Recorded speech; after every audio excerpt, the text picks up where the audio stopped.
আসসালামু আলাইকুম রাহমাতুল্লাহি ওয়া বারাকাতুহু। প্রিয় ভাই ও বোনেরা, আজ আমরা জান্নাতে প্রবেশ করা সর্বশেষ ব্যক্তির অসাধারণ কাহিনী নিয়ে আলোচনা করব, যা আমাদের জন্য জান্নাতের সুখ ও শান্তি সম্পর্কে গভীর উপলব্ধির পথ খুলে দিবে। হযরত ইবনে মাসউদ রাদিয়াল্লাহু বর্ণনা করেন যে রাসূল সাল্লাল্লাহু আলাইহি ওয়াসাল্লাম বলেছেন যে আমি জানি সে সৌভাগ্যবান ব্যক্তিকে যিনি জাহান্নাম থেকে মুক্তি পেয়ে জান্নাতের সর্বশেষ ব্যক্তি হিসেবে প্রবেশ করবেন। এই ব্যক্তিটি হবে একজন ভীরু ও অসহায় বান্দা, যিনি হামাগুড়ি দিয়ে জাহান্নাম থেকে ধীরে ধীরে বের হবেন। মহান আল্লাহ তাআলা তাকে আদেশ দিবেন, যাও জান্নাতে গিয়ে প্রবেশ করো। সে যখন জান্নাতের সীমানায় পৌঁছাবে তখন সে ভাববে জান্নাত তো পরিপূর্ণ।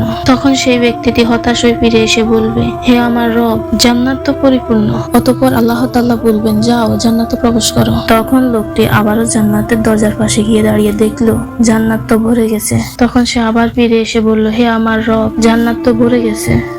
অতঃপর আল্লাহ তাআলা বললেন, যাও জান্নাতে প্রবেশ করো। তোমার জন্য জান্নাতের এমন একটি স্থান অপেক্ষা করছে যার বিশালতা দুনিয়ার সমান এবং তারও 10 গুণ। মহান আল্লাহর এই অনুগ্রহ শুনে লোকটি অবাক হয়ে বলে, হে আমার প্রিয় রব, আপনি কি আমাকে নিয়ে মশকরা করছেন, নাকি সত্যি আমাকে আপনি এত বড় সম্মান দিচ্ছেন? আব্দুল্লাহ ইবনে মাসউদ রাদিয়াল্লাহু বলেন, আমি হযরত মুহাম্মদ সাল্লাল্লাহু আলাইহি সাল্লামকে তখন হাসতে দেখেছি, তার মাড়ির দাঁত পর্যন্ত বের হয়েছিল।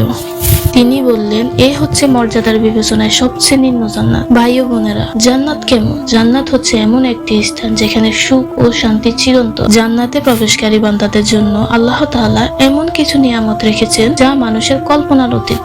এমনকি যে ব্যক্তিটি জান্নাতে সর্বশেষে প্রবেশ করবে তার জন্য আল্লাহর সীমাহীন বরাদ্দ অনুগ্রহ রেখেছেন। আসুন আমরা এই গল্প থেকে শিক্ষা নিয়ে আল্লাহর পথে বেশি আমল করি এবং সে চিরন্তর জান্নাতের জন্য আমাদেরকে প্রস্তুত করি। আরো এরকম